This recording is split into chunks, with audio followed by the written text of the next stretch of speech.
كان الله عليما حكيما ليدخل المؤمنين والمؤمنات جنات تجري من تحتها الأنهار خالدين فيها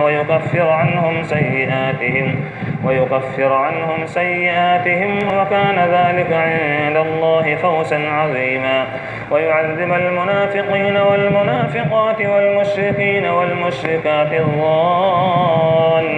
بالله ظن السوء عليهم دائرة السوء وغضب الله عليهم ولعنهم وأعد لهم جهنم وساءت مصيرا ولله جنود السماوات والأرض وكان الله عزيزا حكيما إنا أرسلناك شاهدا ومبشرا ونذيرا لتؤمنوا بالله ورسوله وتعسروه وتوقروه وتسبحوه بكرة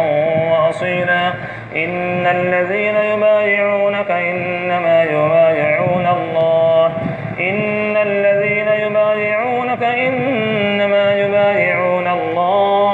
يد الله فوق أيديهم فمن نكث فإنما ينكث على نفسه ومن أوفى بما عاهد عليه الله فسيؤتيه أجرا عظيما سيقول لك المخلفون من الأعراب شغلتنا أموالنا وأهلنا فاستغفر لنا يقولون بألسنتهم ما ليس في قلوبهم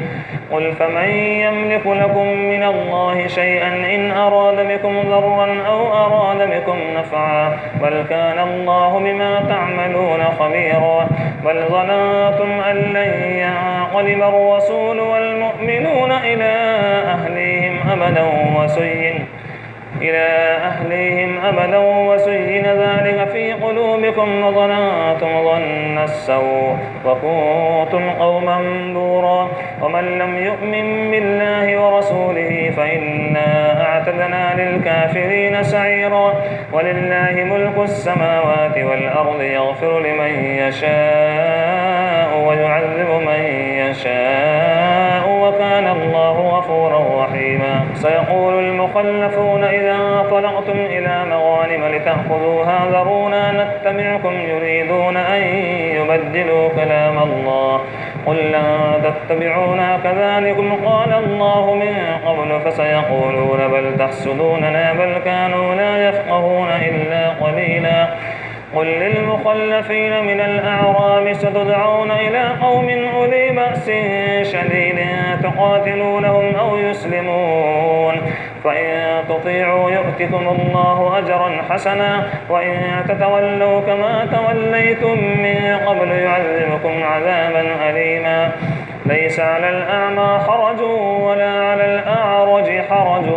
ولا على المريض حرج ومن يطع الله ورسوله يدخله جنات تجري من تحتها الأنهار ومن يتولى يعذبه عذابا أليما لقد رضي الله عن المؤمنين إذ يبايعونك تحت الشجرة فعلم ما في قلوبهم فأنزل السكينة عليهم وأثابهم فتحا قريبا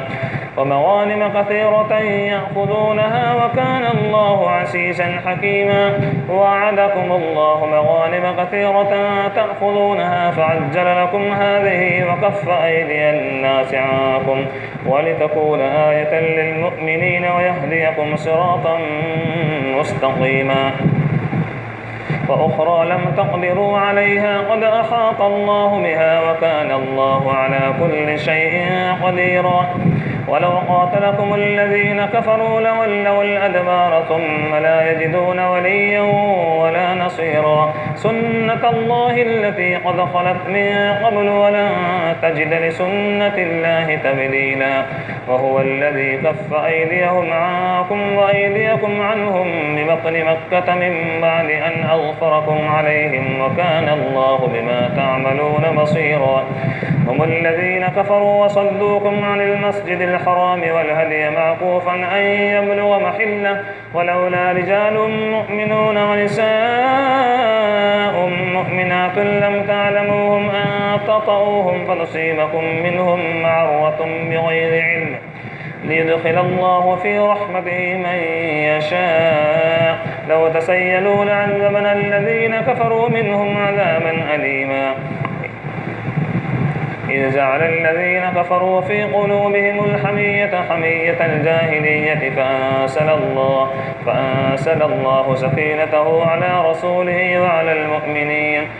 المؤمنين وألزمهم كلمة التقوى وكانوا أحق بها وأهلها وكان الله بكل شيء عليما.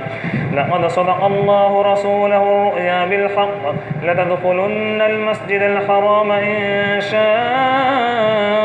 الله آمنين محلقين رؤوسكم ومقصرين لا تخافون فعلم ما لم تعلموا فجعل من دون ذلك فتحا قريبا. هو الذي أرسل رسوله بالهدى ودين الحق ليظهره على الدين كله وكفى بالله شهيدا. محمد رسول الله والذين معه أشداء على الكفار رحماء بينهم تراهم ركعا سجدا يبتغون فضلا من الله ورضوانا سيماهم في وجوههم من أثر السجود ذلك مثلهم في التوراة ومثلهم في الإنجيل كزرع أخرج شطاه فآزره فاستغلظ فاستوى على سوقه يعجب الزراع ليغيظ بهم الكفار. وعد الله الذين آمنوا وعملوا الصالحات منهم مغفرة وأجرا عظيما.